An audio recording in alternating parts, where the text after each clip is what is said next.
सब सुख लहें तुम्हारी शरणा,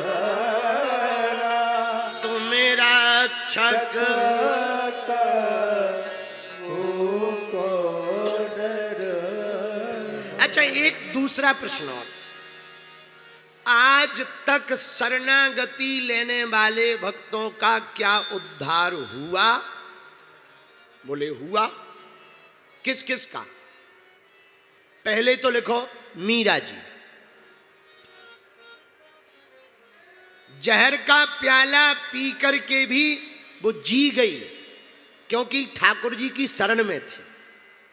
अब विचार करो, वो तो पूरा जहर पी गई, अगर हम लोग थोड़ी सी भी सेलपास की गोली खा लें तो राम नाम सत्य हो जाएगा। हाँ जी या ना जी? बोलो हाँ या ना। एक आधी गोली खा लें तो पेट नहीं दिमाग डिस्टर्ब हो जाएगा, लेने के देने पड़ जाएंगे। पर धन्य है मीरा, पूरा जहर का प्याला पी गई। क्यों पी गई? क्योंकि वो शरण में थी। हे प्रभु, आपका चरणामृत है, अब चाहो तो जहर बना दो और चाहो तो अमृत बना दो। ये भगवान का स्वभाव है, उन्होंने जहर को भी अमृत बना दिया। राना ने विष दिया मानो अमृत पिया, राना ने विष दिया मानो अमृत पिया। मीरा सागर में सरिता बहाने लगी, मीरा सागर में सरिता समाने लगी। दुख लाखों सहे मुख से गोविंद कहे, दुख लाखों सहे मुख से गोविंद कहे। मीरा गोविंद गोपाल गाने लगी, ऐसी लागी लगन मीरा हो गई मगन। लागी लागी रे लगन, लागी लागी रे लगन, लागी लागी रे लगन। है? अमृत बन गया, जहर भी अमृत बन गया। ये शरणागति का प्रभाव। दूसरी बात सुनो, दूसरा उदाहरण प्रहलाद। हिरण्यकश्यपु ने कितना नहीं मारना चाहा, पर क्या मरे? अरे कुछ दिन पहले अभी होली निकली, होली के दिन हिरण्यकश्यपु ने होलिका की गोद में प्रहलाद को बैठा दिया, आग लगा दी, जल जाएगा। होलिका को वरदान है, ये जलेगी नहीं, प्रहलाद जल जाएगा। और धन्य है भगवान की शरण का प्रभाव, होलिका ही जल गई पर प्रहलाद बच गए। ये भगवान की शरणागति का प्रभाव है।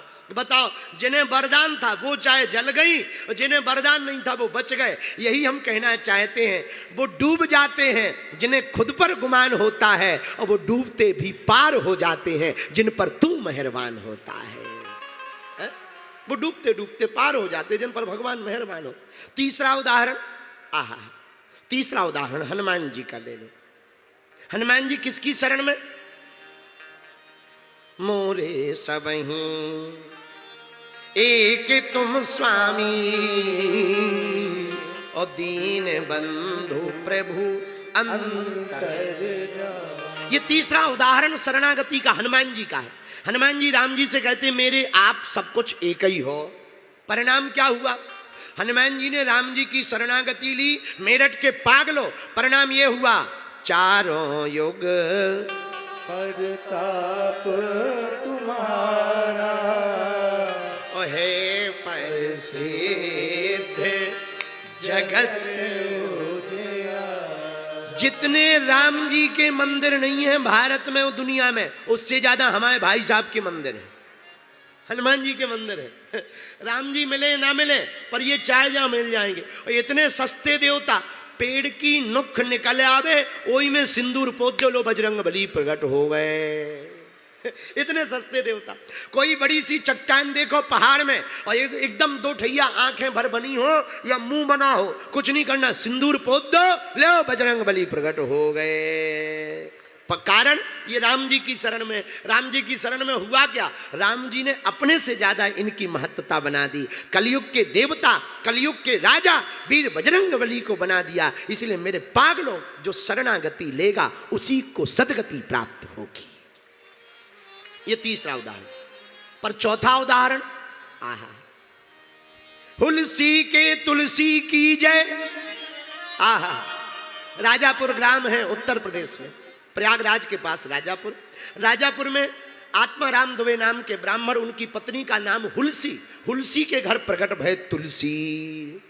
आहा, श्री तुलसीदास जी प्रकट भय।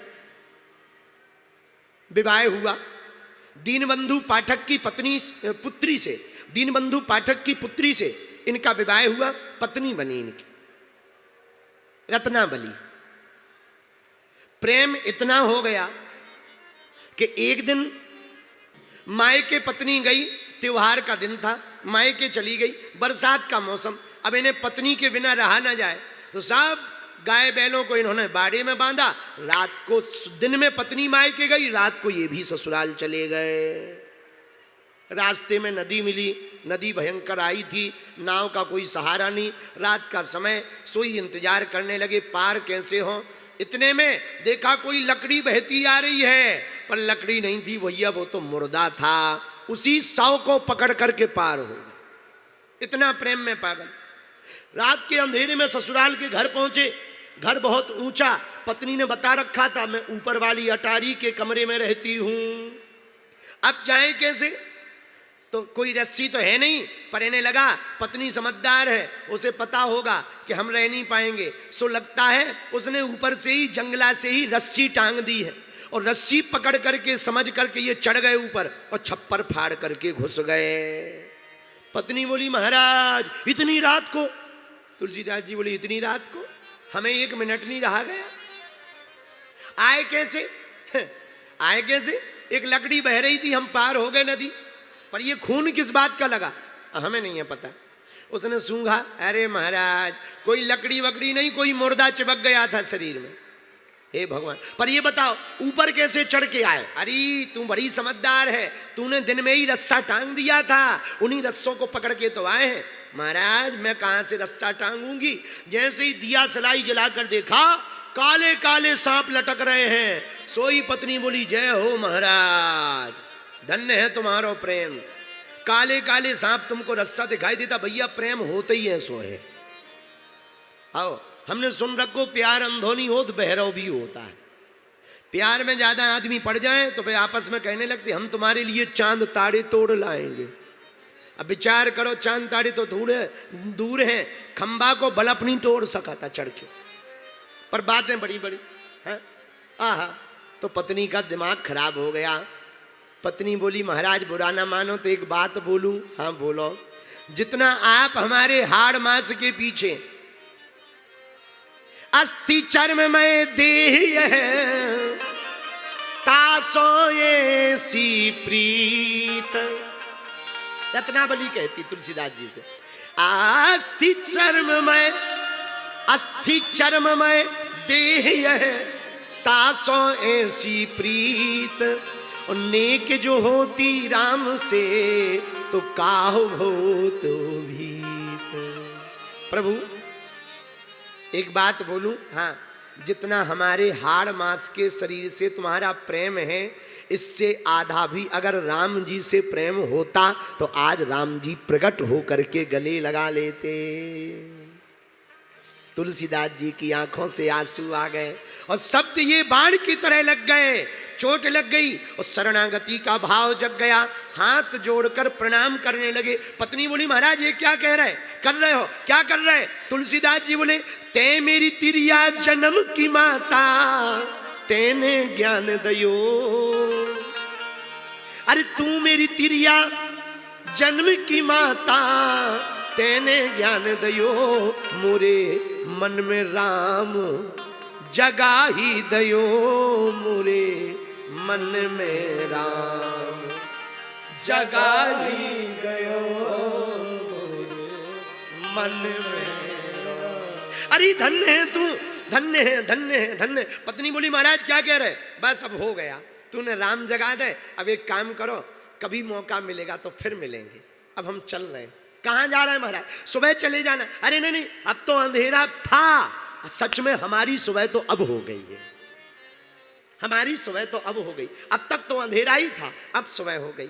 और महाराज तुलसीदास जी शरणागति हो गए, बुरा न मानना।